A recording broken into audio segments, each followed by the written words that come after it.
সুজাতা মণ্ডল, তাকে নিয়ে এসেছিলাম অ্যাপোলোতে।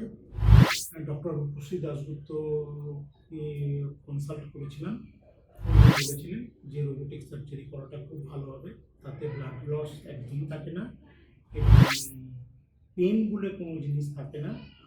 যেদিনকে অপারেশন হবে তারপর দিনই পেশেন্ট বাড়ি যেতে পারবে এবং যথারীতি ওনার রোবোটিক সার্জারি হয়েছিল এবং আমরা যেদিনকে ভর্তি হয়েছিলাম তারপর দিন অপারেশন এবং তারপর দিন ম্যাডাম সকাল 10টার সময় এসে বললেন যে আপনি একদম নর্মাল স্নান করুন এবং হাঁটাচলা করুন এবং আপনি একদম নর্মাল লাইফ লিড করুন এবং তাতে আমার মিসেস খুব সুস্থ আছে এবং ধন্যবাদ ডক্টর রূপশ্রী দাশগুপ্তকে এবং ধন্যবাদ রোবোটিক সার্জারিকেও।